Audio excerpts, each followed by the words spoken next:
Drama serial माँ की अगली किस्त में हम देखेंगे कि वसीम साहब और उनके बेटे ज़रियून की यही चाल होती है कि वो तारा से बदला लेने के लिए उसकी बेटी का इस्तेमाल करेंगे।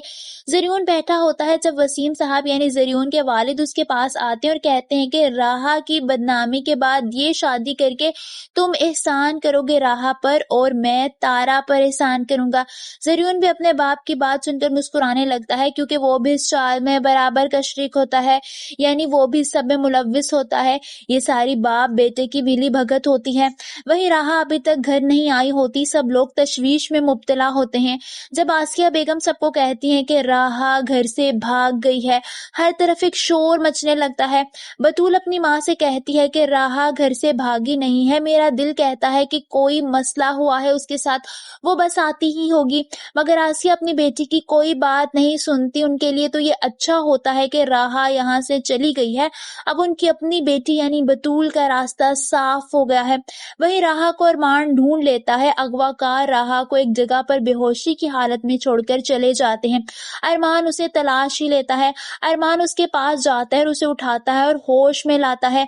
जब राहा को होश आता है तो उसे लगता है कि उसके साथ जो कुछ भी हुआ है उसका जिम्मेदार कोई और नहीं अरमान है। वो रोते हुए गुस्से से अरमान से कहती है कि अरमान, ये तुमने क्या किया है मेरे साथ, रुसवा करके रुसवाई की बात कर रहे हो। अरमान उसे उस वक्त समझाता हुआ वापस घर ले जाता है, मगर राहा की हालत बहुत खराब होती है।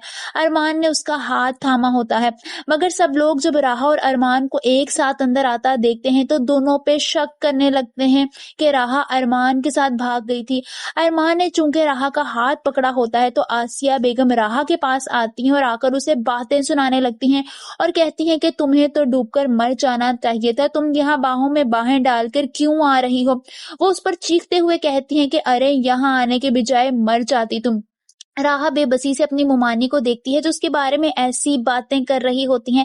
फिर वो अपने मामू की तरफ देखती है कि शायद वो उसकी बात का यकीन कर लें और वो उसका मान रख लें। वो अपने मामू से कहती है कि मामू, इससे पहले वो मजीद कुछ कहती, राहा के मामू चीखते हुए कहते हैं कि क्यों किया ये हमारे साथ राहा।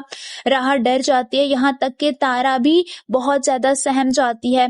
फिर राहा के मामू अपनी बहन यानी तारा से कहते हैं कि आपने इसे यहाँ इसलिए छोड़ा था ना कि आपका साया इस पर ना पड़े, लेकिन देखें पड़ गया ना साया। इसने भी वही कुछ किया जो आपने किया था। ये सुनकर तारा शर्मिंदा सी हो जाती है, उसे बेख्तियार अपना माजी याद आने लगता है और राहा रोने लगती है, जिसका कोई कसूर नहीं होता, फिर भी सब उसको सजा दे रहे होते और उसके बारे में इस तरह की गलत गलत बातें कर रहे होते हैं। यहाँ तक कि उसकी माँ के बारे में भी इस तरह की बातें कर रहे होते हैं। उसे कुछ समझ नहीं आ रहा कि वो क्या करे। आप सबको क्या लगता है, क्या इतनी रुसवाई के बाद ज़रियून राहा का हाथ थामेगा या राहा की मंजिल अरमान होगा? कमेंट्स में अपनी राय का इजहार जरूर कीजिए।